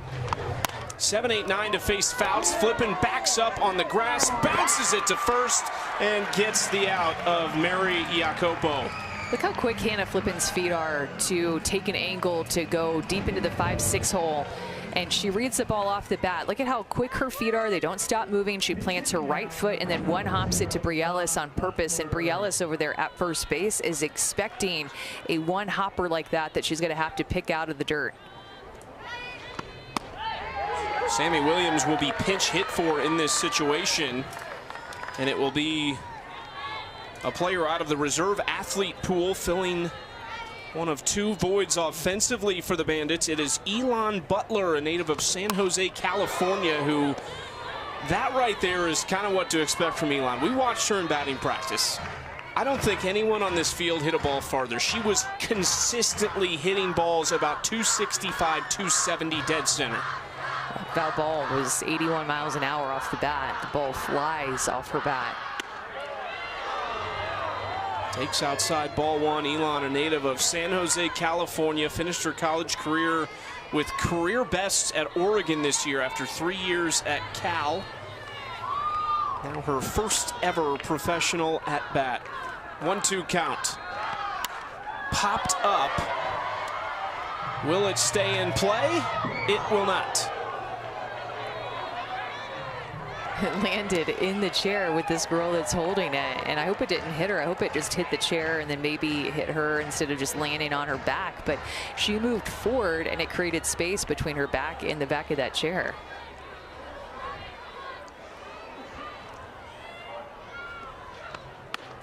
Two-two. Fouts gave up 2 runs in the top of the first inning. She's given up 7 hits, but she has put up 4 consecutive scoreless frames. just misses low, ball 3.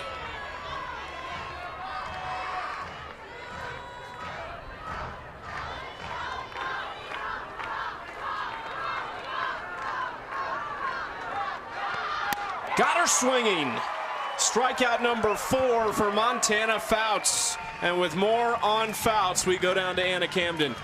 Well, I asked her about the balance between being a returning champion and also having a very new roster. And she said, we have a culture that we're building, and it's based on expectation of grit and excellence in everything that we do. And she said that everyone that has joined the team has really embodied that. And when we talked to Lisa Fernandez ahead of this game, she told us that Montana is the first person to ask for those newbies' numbers, to welcome them in, to get them on board with the rest of them. And I think what we're seeing tonight is these returners like Bri Ellis, Montana Fouts, they're taking the helm, they're leading with maturity and calm, and it's working for the Talons today. It absolutely is. She has retired 6 straight, and the Talons are 3 outs away, but they'll get a chance at the plate next.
The AUSL is sponsored by Sephora, the exclusive beauty partner of the AUSL.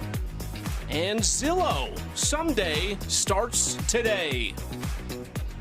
Preseason camp held at a very special location in Vero Beach, Florida, Jackie Robinson Training Complex. All 6 teams reported there on May 27th, had just under 2 weeks to get down to business. Those teams all scrimmaged on June 5th, so they got a little bit of a taste of that, and that was new this year because last year everyone met in Rosemont before they broke for their respective locations. First pitch swinging is out to left field off the bat of Becker, and it's out number 1 for Odyssey Alexander Bennett. But I just think it gives it an even bigger feel than it already had to go to a specific location to really be secluded with your teammates and kind of have that bonding, but also get ready for the season. Yeah, a lot of reps, a lot of team bonding, a lot of figuring out, I don't know, just some traditions that you want to make with each other, like a family dinner that you have or any kind of handshakes that they have before the game. Just that bonding goes a long way throughout the rest of the season. And they got to scrimmage as well, so play against different teams. Strike 1 to the top of the order. This is Aaliyah Andrews for the Talons.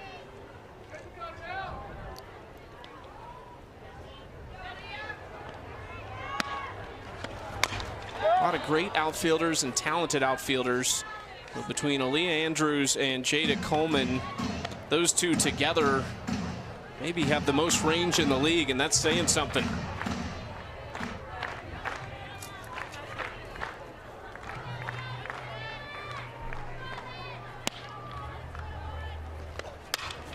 Slapped through the 5-6 hole by Aaliyah Andrews.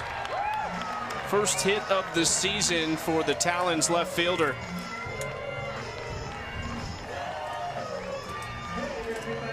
Also, there's royalty in the building tonight, and it's a woman who has done so much for this league in such a ridiculously short amount of time, and it is the commissioner, Kim Eng, who was announced as the first commissioner in league history, get this, on April 16th, 2025. That is barely a year. And think of all the things that have happened since then. About a month and a half after that, MLB announced their strategic investment in the AUSL. I would go one further to say that this league in general was announced on June 4th, 2024 at the Women's College World Series. That is almost 2 years to the day from right now. And to walk up to the field and see the branding and the fans waiting to get in, and an entire merch tent and all the different Athletes Unlimited employees running around, just everything falling into place. You could just feel it walking in on opening day. It just is a different level this year. And last year started out at a very high level because of Commissioner Ing and the standard, the bar that she set. Everybody loves being around Commissioner Ing, the experience that she brings from her days in baseball, and now we get to feel that, all of her experience in our sport. Ground to the left side off the bat of Flippin, and there are 2 outs. And last year was fantastic. It covered a lot of ground in kind of the touring entity that it was. But these home markets are spread all across the country, and even though, of course, they don't represent all the major cities, but if you think about it, Salt Lake City, very easy place to fly into. Chicago to see the Bandits, very easy place to fly into. The O'Hare International, one of the busiest airports in the world, is across the street from Parkway Bank Sports Complex. So there's a lot of opportunities for fans somewhere from west to east to see these teams. And we've seen that. We saw it last year. We saw fans travel from all over the place. A lot of them went to multiple locations. And then for the long haul. I mean, there were over 6,000 fans at the Round Rock Express Stadium whenever we had the Volts and the Bandits. Thank you. Setting a Texas record for the amount of, or the highest attendance at a Texas softball game. I tried to slide that one to you. Cool, I just mouthed it, but you said thank you. I'm a good teammate. You're a good teammate for helping me. It's just an assist. Just take it next time. Come on now.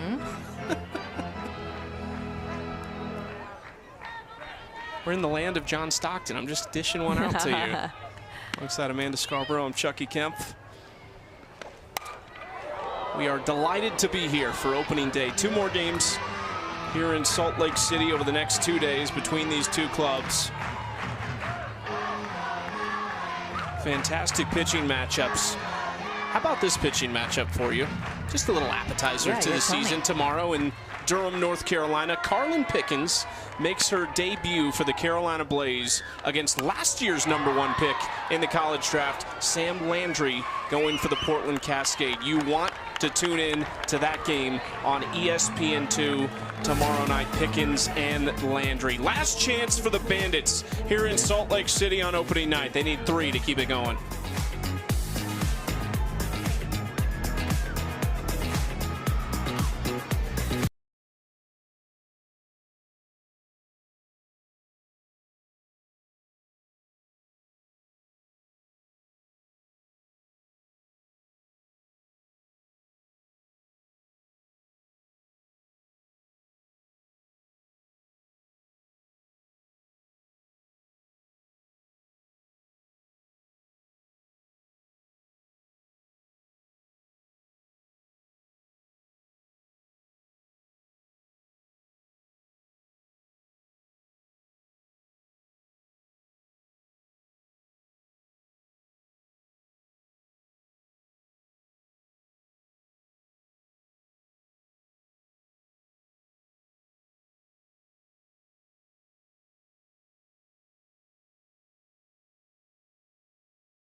Some big Utah Talons fans in attendance tonight.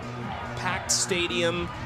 5-2, the Talons lead the Bandits in our 2025 championship rematch on opening night in the AUSL. And Montana Fouts trying to go the distance. 6 innings, 7 hits allowed, 2 earned. They both came in the first. She has put up 5 consecutive scoreless innings.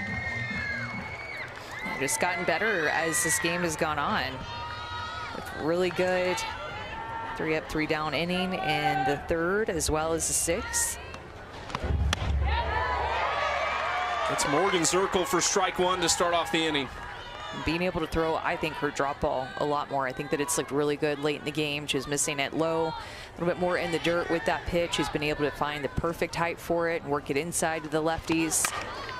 Back to Fouts, runs it over to first base. There is 1 out. It's a big performance for Montana Fouts because as we've talked with the Bandits missing pieces, the Talons aren't missing as much. Tinsley and Woolery have signed their pro contracts. They're just not with the team yet, but the expectation is that they will be soon. The biggest missing piece for Utah right now is last year's Pitcher of the Year in the AUSL, Georgina Koric. So to get a performance like this on opening night, you don't have to go to the bullpen. The Bandits don't see any other arms potentially. It's huge. And you know, you have Megan Framo waiting in the wings as well. She was able to get here back to the United States early. Back to Fouts. Says, give me that. 2 outs.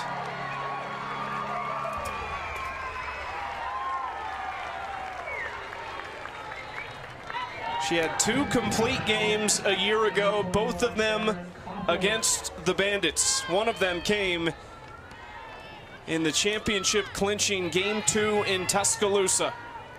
To my quick count, I think that she's made 5 outs tonight.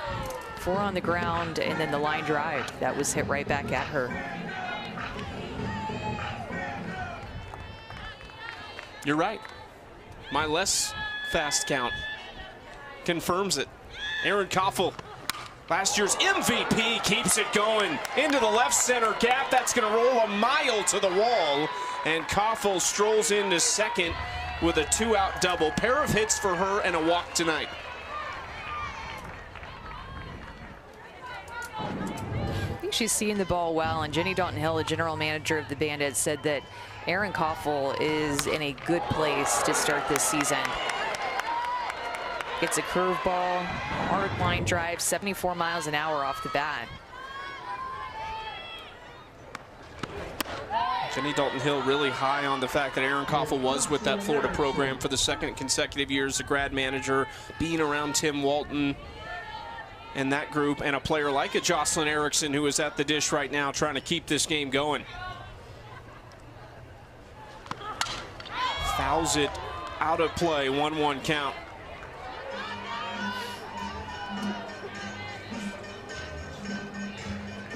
Since the Bandits loaded the bases with nobody out in the top of the 4th inning and didn't get any runs in that inning, they have gone 1 for 12 with a walk at the plate.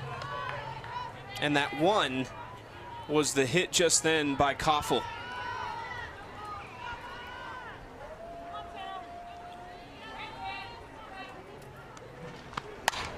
Erickson takes another big cut at that pitch. 2-2. The Bandits down to their final strike.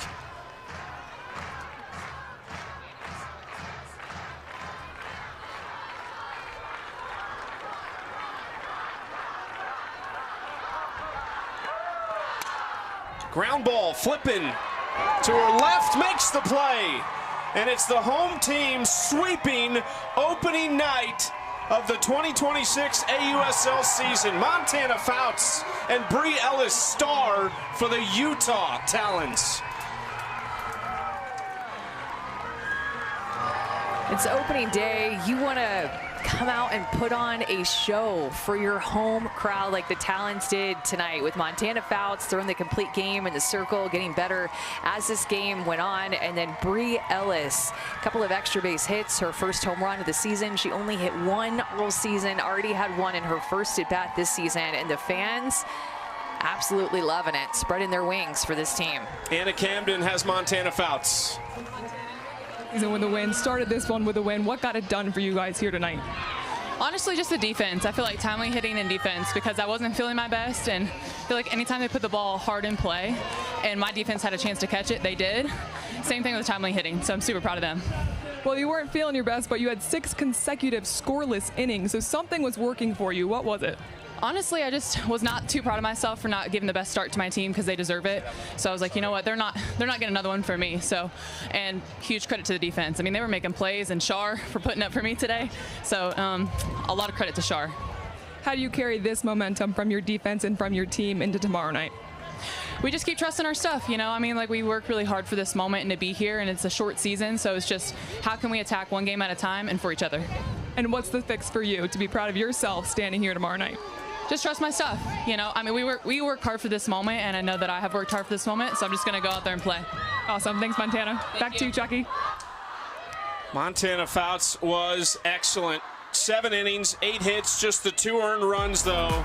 And as Anna said, 6 consecutive scoreless to finish the night. Yeah, she just settled in after that first inning, became determined, relied on her defense. Maybe the nerves settled in a little bit as well after giving up 2 runs in that first inning. But rise, drop, throwing her off-speed pitch a little bit, 4 strikeouts for Montana, and relying on her defense. And Charlize Palacios getting a lot of credit back behind the plate for her battery mate tonight. There were 2 of their 5 protects in the expansion draft, Fouts and Palacios, and they combined to get the job done tonight. This crowd was unbelievable. They've stuck around to celebrate with this team, and Bree Ellis, who is being interviewed down on the field as well by the local media team.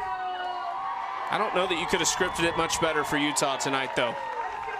Well, Bree Ellis just told the fans, I expect to see everybody here tomorrow, and then everybody's jealous of Ellis with this sign here. Great signs by the fans. They got the Talons swag going.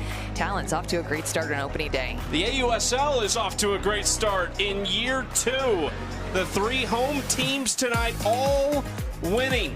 Don't forget, plenty of games coming your way the rest of this week. We're back the next 2 nights here in Utah. For Amanda Scarborough, Anna Camden, and our entire awesome crew, I'm Chucky Kempf. Welcome to the 2026 AUSL season.